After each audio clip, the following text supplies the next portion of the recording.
정신 상태가 아예 암을 생각하지 않는 정신 상태, 그리고 내 그냥 일상적인 습관이 암이 생기지 않는 습관을 가고 있는 상태, 그게 가장 중요하다고 생각을 하거든요.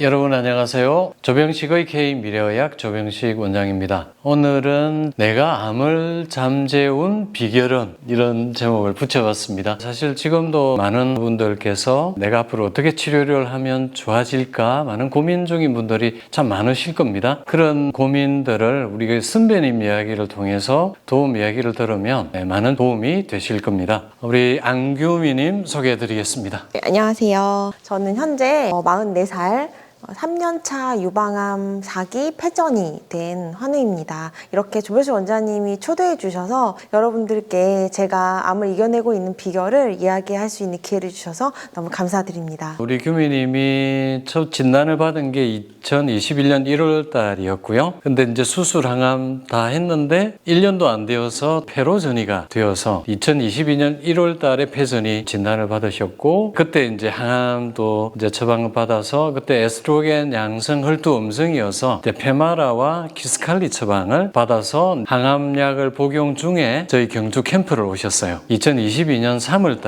달이었으니까 자연치유 횟수로 따지면 이제 2년차가 되셨습니다. 그 경과를 조금 말씀을 해주시겠습니까? 제가 우선 경과를 조금 말씀드리면, 저는 2021년도에 40세가 되면 나라에서 건강검진을 진행을 해주는데, 그 전에 제 유방에서 좀 뭔가가 발견이 되어서 불안한 마음에 유방 초음파 검사도 함께 진행을 하다가 이제 유방에 종양이 있다라고 이야기를 하셔가지고 검진을 해보니 유방암 2기로 그때 이제 판명이 나왔습니다. 그래서 이제 삼성본병원에서 수술을 권유하셔가지고 수술을 하였는데, 그때 당시에는 제가 항암을 할 것이라고는 전혀 생각하지 못했습니다. 그냥 단순히 수술을 하고 나면 모든 것이 끝날 거라고 생각을 했는데, 수술을 하고 나서 온코 검사를 했을 때 조금 위험하다고 판단이 되어서 TC 항암 4차를 진행하게 되었습니다. 여러분들도 당연히 본병원에서 무엇인가를 제안하면 사실 거절할 수는 없을 것이고, 저 또한 수술 후에 항암을 하고 나면 이제 모든 것이 진짜 종료가 될 거라고 생각해서 그 힘든 항암 4차를 꿋꿋하게 이겨냈는데요. 그리고 나서 6개월 후에 추적 관찰이 됐을 때 폐의 전이가 다발성으로 되었다는 이야기를 듣고 정말 망연자실을 한 것 같습니다. 저는 어떻게 보면 일상생활로 다시 복귀를 할 수 있을 거라 생각했는데, 일상생활에 복귀는커녕 다시 항암을 해야 된다고 생각하니까 좀 앞이 많이 깜깜해지더라고요. 그렇다 보니 저 나름대로 책도 찾아보고 유튜브도 찾아보다가 조병식 원장님의 유튜브를 진짜 우연히 제가 보게 되었는데, 뭔가 여기를 가야 될 것 같은 강한 이끌림으로 인해서 그때 당시 경주에 캠프를 제가 참여를 하게 되었고, 그때 당시에는 이제 페마라, 키스칼리 항암 2차를 진행한 상태에서 경주로 캠프를 참여를 하게 되면서 조병식 원장님을 처음 만나게 되었습니다. 우리 안규미 씨가 이제 저희 경주의 암 캠프에 오셨던 거는 2022년 3월이고요. 그 전에 항암약을 2달 정도 복용을 하셨죠, 그죠? 네, 그런데 암 캠프 하시고 항암을 중단하기로 결단을 하셨어요. 이게 참 항암을 중단하는 게 참 어려운 판단이지 않습니까? 어떤 마음으로 중단하셨는지 좀 말씀을 해주시면 고맙겠습니다. 저는 이런 생각을 했어요. 모든 것을 한꺼번에 다 하면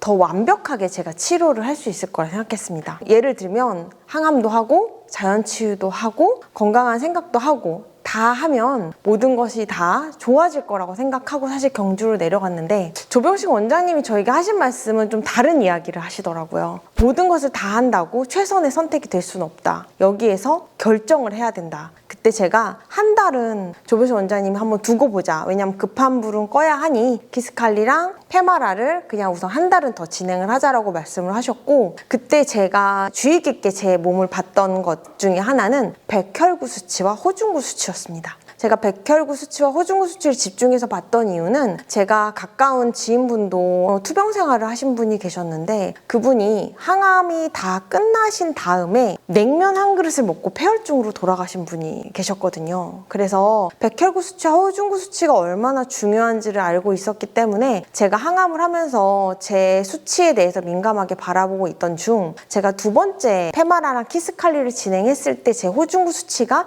700이었습니다. 근데 700이라는 호중구 수치는 되게 안 와닿으시겠지만 절대 생야채를 먹으면 안 되는 수치입니다. 그 작은 세균에도 제 몸이 민감하게 반응할 수 있는 상태였기 때문에 그 상태에서 계속 제가 항암을 한다는 것은 몸에 많이 무리가 될 거라고 생각을 해서 조별식 원장님이 끊어야 될 때는 끊어야 한다. 그 이야기를 듣고 그때부터 저는 자연치유에 몰입하겠다고 마음을 먹고 제가 이제 항암을 중단하게 되었습니다. 그런데 그때 저한테 조별식 원장님이 말씀하신 것 중에 하나는 적당히 할 거면은 할 의미가 없다라고 저한테 말씀을 해주셨어요. 자연치유를 할 거면 최선을 다해서 적당히 한다면 오히려 안 하는 이만 못하다고 말씀을 해주셨기 때문에 내가 어떻게 1년 이상을 자연치유의 습관을 만들 수 있을까라는 것에 집중을 하면서 경주에 매번 캠프를 갔던 이유도 습관을 만들지 않으면 집으로 돌아갔을 때 다시 원래 내가 가졌던 습관으로 가져갈 수밖에 없었기 때문에 처음에 경주에 자주 내려가는 것에 많이 집중하고 조별식 원장님 유튜브 그다음에 책을 읽으면서 계속 마음을 다잡았던 것 같습니다.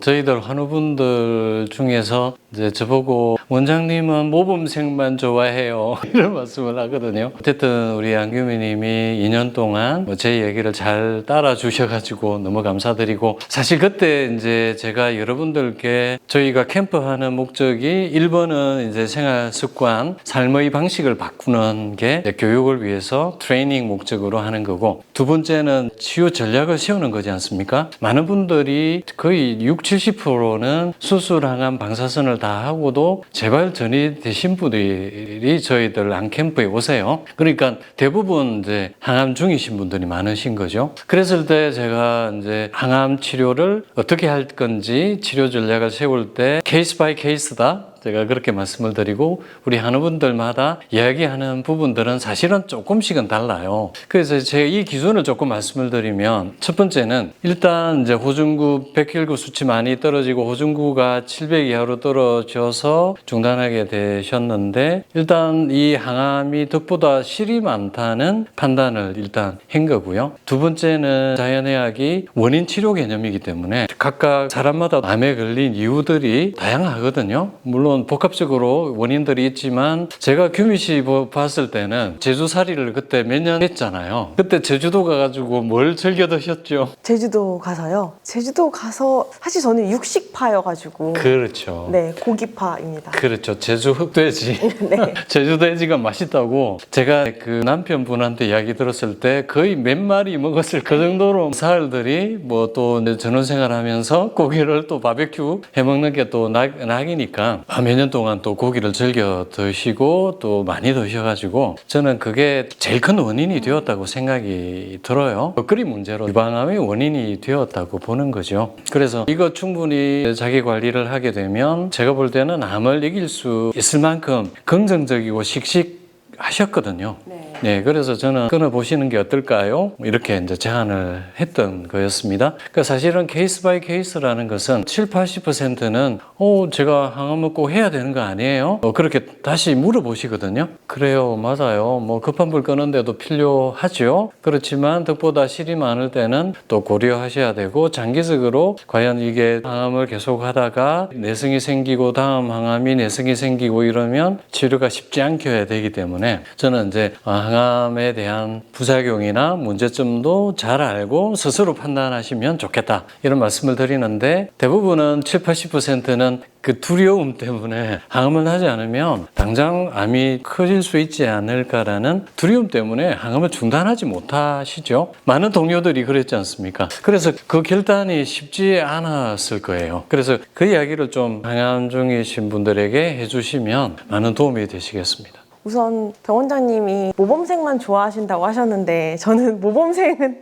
사실 아니었거든요. 맞아요. 모범생도 아니에요. 네, 100점 만점에 한 80점 네. 정도였던 것 같아요. 근데 병원장님이 말씀하신 것 중에서 육체적인 것을 대부분의 환자분들이 많이 집중을 하게 되잖아요. 어떻게 하면 내 눈에 암이 안 보이게 할까? 근데 그때 병원장님께서 육체적인 것이 50이고 정신적인 것이 50이다 라고 했을 때 그 말이 저는 너무 와닿아서, 두려움이라는 것을 떨쳐 떨쳐낼 수 있는 방법이 무엇이 있을까? 항암을 하시는 분들은 사실은 육체적인 걸로 두려움을 떨쳐내신다고 생각해요. 왜냐하면 눈에 보이는 암을 항암으로 없애는 것이 뭔가 두려움을 한 템포 내려놓는 과정이라고 생각을 하는데, 그것보다는 내 정신 상태가 아예 암을 생각하지 않는 정신 상태, 그리고 내 그냥 일상적인 습관이 암이 생기지 않는 습관을 가고 있는 상태, 그게 가장 중요하다고 생각을 하거든요. 그래서 제가 아까 병원장님은 흑돼지가 저의 암의 원인이라고 말씀하셨는데, 저는 흑돼지보다는 아이스 아메리카노라고 생각합니다. 요즘 언어로 얼주가라고 표현하는데요. 저는 얼주가였거든요. 근데 제가 그 아이스를 좋아했던 이유 중에 하나는, 전 제가 몸에 열이 많다고 생각했어요. 그래서 뭔가 시원한 걸 먹으면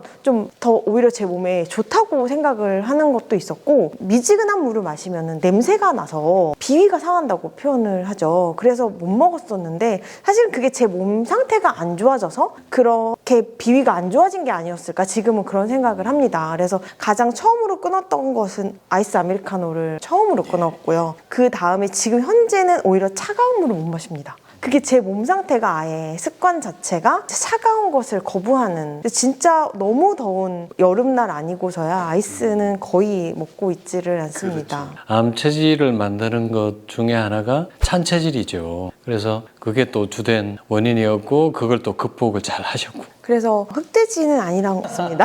그것도 맞아요. 그리고 이제 제가 사실 항암을 안 할 수 있게끔 도와주신 분은 사실 저희 남편이 가장 저를 지지를 많이 해줬습니다. 제가 어쨌든 가족 중에서 항암을 해야 된다라고 얘기하는 가족이 많다면 가족들의 선택을 또 끊어내기가 어려웠을 텐데, 제가 경주를 다녀와서 저희 남편에게 조배식 원장님께서 이런 말씀을 하시는데 나는 항암을 안 하고 싶은 상태다, 이런 마음이 50% 이상 넘어갔다라고 했을 때, 저희 남편이 너무 긍정적으로 본인도 항암을 안 하는 것에 한 표를 던져주고 싶다라고 얘기를 해줬어요. 근데 저희 어머니가 영동세브란스 수간호사로 20년을 재직하셨기 때문에 양방의 신뢰도가 너무 높으신 분이라, 사실 제가 항암을 안 한다고 하면 가장 반대하실 분은 저희 어머니셨는데, 제가 이전 영상에서 이미 그것을 커밍아웃을 해버렸거든요. 그때 처음 어머니가 아시게 되셨나요? 네, 그때 처음 아시게 되셨고, 저희 어머님도 조병식 TV의 구독자시기 때문에 영상이 뜨자마자 그걸 보시고 전화가 오셔서 하시는 말씀이, 너 안 하고 있는지 나 알고 있었어. 그렇게 말씀하시더라고요. 너의 선택이고 너가 그렇게 선택한 것엔 다 이유가 있을 거라 생각했기 때문에 조용히 응원하고 있었다. 그렇게 말씀을 해주셨습니다. 네, 오늘 우리 안규민이 모시고 그동안 치료 경과에 대해서 이야기를 들었고요. 다음 편에서 치료 비결을 듣는 시간을 가지도록 하겠습니다. 네, 오늘 말씀 감사합니다.